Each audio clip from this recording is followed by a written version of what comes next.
तो आइए दोस्तों, आज स्टार्ट करेंगे अर्थमेटिक प्रोग्रेशन। अर्थमेटिक प्रोग्रेशन का पहला एक्सरसाइज यानी कि 5.1 हम लोगों ने अभी तक चैप्टर 4 तक कंप्लीट कर लिया है, जिसको हम क्वाड्रेटिक इक्वेशन कहते थे। और अब हम चैप्टर स्टार्ट करने जा रहे हैं अर्थमेटिक प्रोग्रेशन। पहला वीडियो हमारा आ गया है।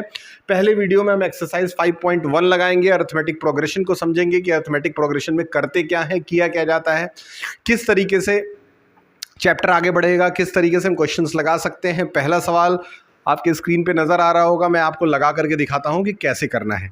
देखिए पहला सवाल कह रहा है, in which of the following situation does the list the number invoked में make an arithmetic progression and why. इनमें से कौन सा सिचुएशन अर्थमेटिक प्रोग्रेशन को सेटिस्फाई करता है।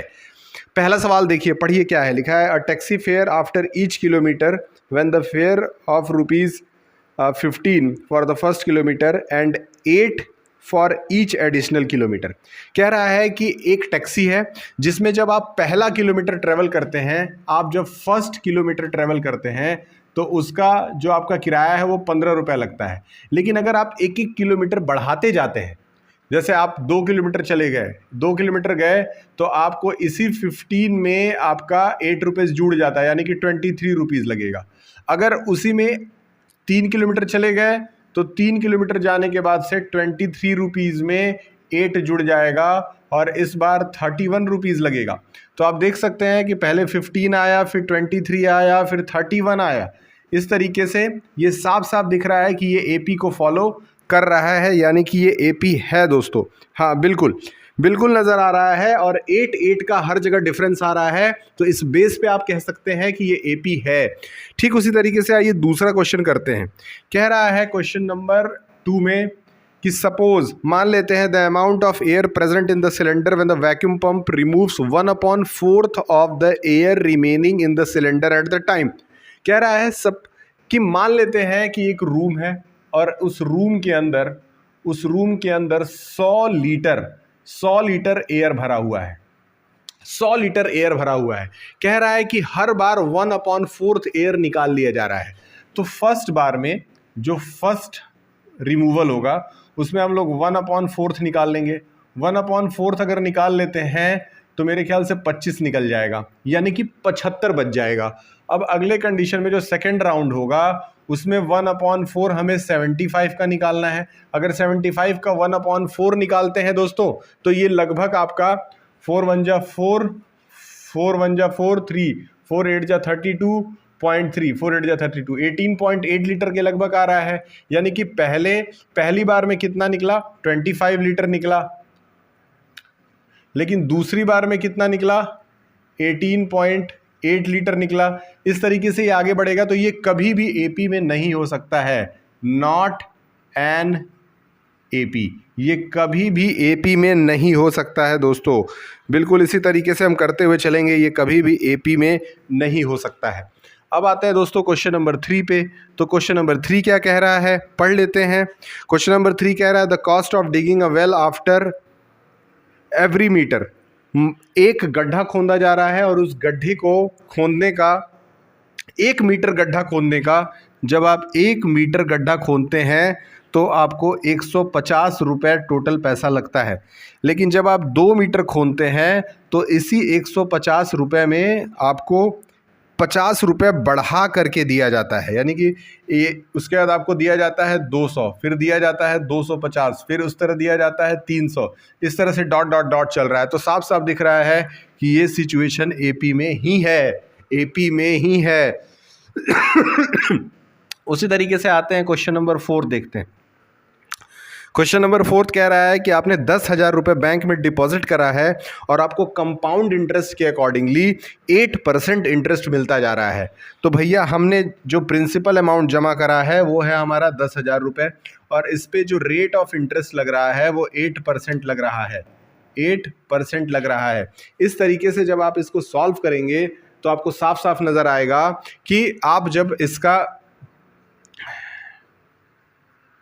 इंटू 8% जब आप निकालते हो तो 0 से 0 कट जाता है और आपका आता कितना है, आपका आता है 800 रुपये इंटरेस्ट आ गया। अब इसी 10,000 रुपये में 800 जोड़ दिया जाता है तो आपका 10,800 आ जाता है। और उसी 10,800 को मैं यहाँ किनारे सॉल्व कर रहा हूँ। 10,800 को जब आप फिर से 10% निकालते हो दोस्तों तो 0 से 0 कटता है और इस बार आपका 1080 आ जाता है। तो देखिए रेट ऑफ इंटरेस्ट जो है वो आपका क्या होता रह रहा है, चेंज होता रह रहा है।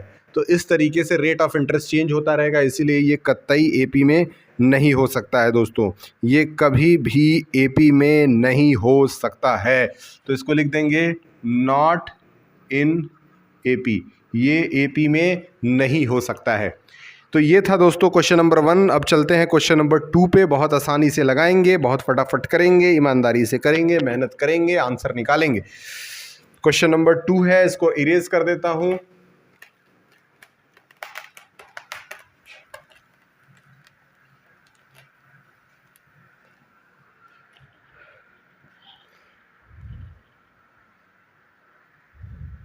ठीक है, आइए देखिए, इसमें आपको दे रखा है a की वैल्यू 10 दे रखी है और d की वैल्यू 10 दे रखी है और कह रहा है कि पहला find the first fourth term of AP। तो आप फॉर्मूला याद रखिएगा, पहला a, दूसरा a प्लस d, तीसरा a प्लस 2d और चौथा a प्लस 3d। इस तरीके से होता है। तो पहला जो है आपका 10 हो गया, a प्लस डी यानी कि 10 प्लस 10 हो गया। फिर उसके बाद a प्लस 2d यानी कि यहाँ कॉमा लगा दे रहा हूँ, 10 प्लस 2 इंटू 10 हो गया। फिर कॉमा, फिर a प्लस 3d यानी कि 10 प्लस 3 इंटू 10 हो गया। अब ये तो आ गया 10, ये आ गया 20, ये आ गया 30 और ये आ गया 40। तो इस तरीके से 10, 20, 30, 40 का आपका एपी बन जा रहा है दोस्तों। बहुत सिंपल क्वेश्चन था। ठीक उसी तरीके से एक क्वेश्चन और इसमें लेते हैं, थोड़ा सा टफ ले लेते हैं। जैसे आपको क्वेश्चन नंबर 4 नज़र आ रहा है, क्वेश्चन नंबर 4 नज़र आ रहा है। देखिए क्वेश्चन नंबर 4 में a इज इक्वल टू -1 है और d इज इक्वल टू 1/2 है। ये क्वेश्चन नंबर 4 है। मैंने 2 और 3 स्किप किया क्योंकि वो बहुत आसान है, जिसको पहला आ गया वो दोनों कर लेगा। यहाँ पे फिर से वही फॉर्मूला लगाते हैं, a plus d a plus 2d comma a plus 3d। तो ये हो गया आपका पहला नंबर आ जाएगा -1, दूसरा आ जाएगा -1 प्लस 1/2, फिर तीसरा आ जाएगा -1 प्लस 2 इंटू 1/2, उसके बाद आ जाएगा -1 प्लस 3 इंटू 1/2। अब इसको सॉल्व करके देख लीजिए, ये हो गया -1, इसको सॉल्व करेंगे तो 2 1 जा 2, -2 प्लस 1 क्या हो जाएगा -1/2, फिर 2 से 2 कट गया, -1 ये 0 आ जाएगा, ये हो जाएगा आपका। इसको सॉल्व करेंगे तो हमारा आ जाएगा 3/2 है तो 2 1 जा 2, ये आ जाएगा 1/2। इस तरीके से ये आपका हो जाता है आंसर। बहुत आसानी से हम लोगों ने ये भी क्वेश्चन कर लिया। इसके बाद हम आगे चलते हैं। देखिए दोस्तों, मैंने इसमें केवल 2 क्वेश्चंस करे हैं आपके लिए, इसमें टोटल 5 दिया है, लेकिन इतना ज़्यादा सिंपल है कि इसमें बहुत ज़्यादा लेबर या बहुत ज़्यादा मेहनत करने की हमें ज़रूरत नहीं है। जिस चैप्टर में बहुत मेहनत की ज़रूरत होती है यानी कि 5.2 में, वहाँ हम एक एक सवाल बहुत कायदे से लगाएंगे, बहुत मेहनत करेंगे उसमें। लेकिन ये क्वेश्चन जो है वो आप बड़े आराम से घर पर भी लगा सकते हैं। इसके बाद हमारा जो क्वेश्चन आता है वो आता है क्वेश्चन नंबर 3। क्वेश्चन नंबर 3 भी बहुत सिंपल है, आइए देखते हैं क्या कहता है।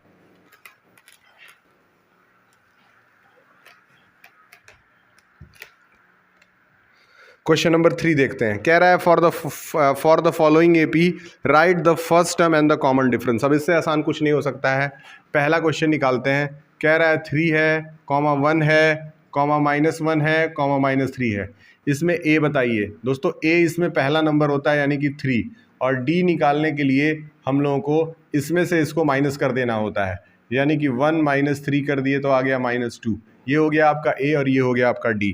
उसी तरीके से क्वेश्चन नंबर 2 में -1 है, -5 है, -1 है, फिर 3 है और फिर 7 है। इसमें भी हमको निकालना है a, तो a की वैल्यू है -5 और d की वैल्यू है -1, माइनस लगा करके -5, तो d की वैल्यू आ गई -1 + 5, d की वैल्यू हो गई आपकी 4, और बहुत आराम से आपने इसको क्रैक कर लिया। ठीक है, यहाँ हो गया आपका 1/3, 5/3, 9/3, कॉमा 13/3। ठीक है, अब इसको हम लोग क्रैक करते हैं। आइए, बहुत आसान है। ए की वैल्यू हो गई यहाँ पे 1/3 और डी की वैल्यू जब हम निकालते हैं तो 5/3 में से 1/3 माइनस कर देते हैं तो आ जाता है 4/3। ये भी कर लिया हम लोगों ने दोस्तों। इस तरीके से आप कर सकते हैं। इसमें 4 क्वेश्चन था, 3 मैंने आपको कर करके दे दिया है दोस्तों। अब आगे बढ़ते हैं और आगे बढ़ने के बाद आपसे कुछ ऐसे क्वेश्चंस पूछ रहा है, लगभग 8-10 सवाल दिए हुए हैं, उसमें से कुछ सेलेक्टेड क्वेश्चंस, टफ क्वेश्चंस हम लोग ज़रूर करेंगे। क्वेश्चन में इसको मैं इरेज कर दे रहा हूँ, इसको आप नोट कर लीजिएगा। बाकी एक क्वेश्चन मैंने स्किप करा है, उसको आप ज़रूर लगा लीजिएगा। इसको मैं छोड़ता हूँ, आगे निकलता हूँ, देखता हूँ क्या होता है दोस्तों। अब आपके सामने कुछ एपीज दिए रहेंगे, यानी कि कुछ सीक्वेंस वाले नंबर दिए, जैसे 2, 4, 8, 16, डैश डैश डैश लगा दिया। अब आपसे पूछ रहा है कि ये एपी है कि नहीं, और अगर एपी है तो इसके 3 और ज़्यादा टर्म्स लिख के दिखाइए। देखिए, साफ साफ आप यहाँ देखने की कोशिश करिए। आपका ये होता है A1, ये होता है A2, ये होता है A3 और ये होता है A4। इस तरीके से याद रखिएगा।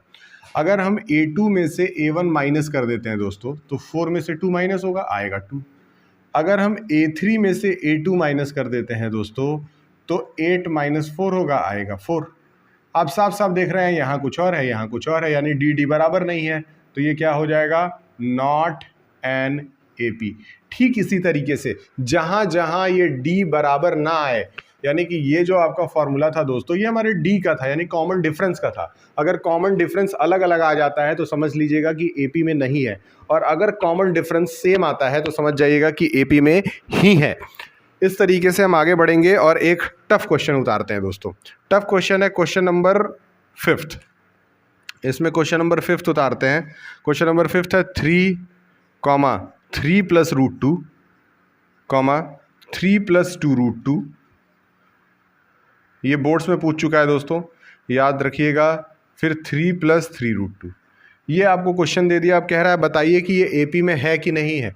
इसके लिए आपको अच्छी तरह पता है कि A1, A2, A3 और A4 4 नंबर्स हैं।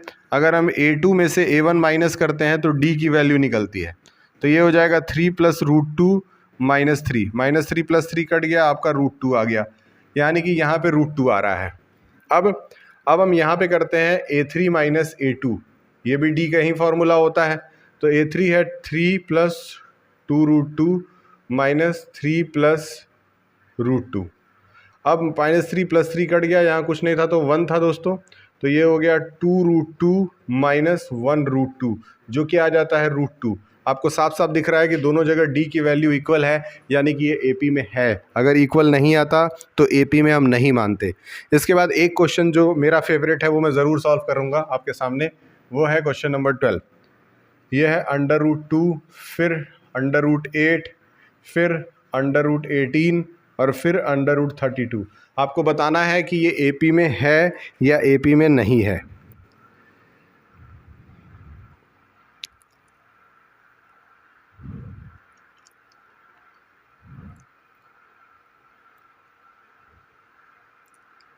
आपको बताना है कि ये एपी में है या एपी में नहीं है। तो कोई बात नहीं दोस्तों, ये है आपका A1, ये है आपका A2, ये है आपका A3 और ये है आपका A4। ये आपको 4 क्वेश्चंस दे रखे हैं। इसको आइए क्रैक करते हैं। क्रैक करने के लिए आप एक चीज़ ध्यान रखिए, जहाँ √8 है ना, तो पहले √8 को और सिंप्लीफाई करिए। 2 से 4, 2 से 2 और 2 से आया 1। तो इस तरीके से अगर देखा जाए तो 2 का पेयर बन गया, यानी कि √2 पहले था और 8 को हम लिख सकते हैं 2 √2। इसी तरीके से इसको अगर ब्रेक करें, 18 को अगर ब्रेक कर दें तो 2 से 9 आता है 3, 3, 3, तो ये आ जाता है 3 √2, और उसी तरह से ये आ जाता है 4 √2। अब साफ साफ देखिए, ये A1 है, ये A2 है, ये A3 है और ये A4 है। उस कंडीशन में अगर इसको इससे माइनस करते हैं 2 √2 - √2 तो आता है √2। उसी तरह से अगर इसको इससे माइनस करते हैं तो 3 √2 - 2 √2 आता है 1 √2, यानी कि √2। तो दोनों कंडीशन में D हर दोनों जगह इक्वल आ रहा है, इसलिए ये भी हमारा एपी में है। तो इस क्वेश्चन में जितने बाकी के क्वेश्चन है उसको आप इसी तरीके से क्रैक करिएगा, बहुत आराम से आपसे क्रैक हो जाएगा। और 5.1 हमारा कंप्लीट हो गया। अगले वीडियो में हम 5.2 के साथ मिलेंगे।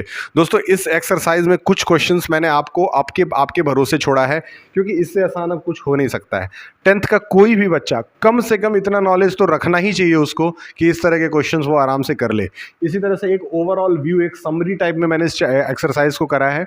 इसके बाद जब हम 5.2 करेंगे तो उसके हर एक सवाल को बहुत कायदे से लगाएंगे।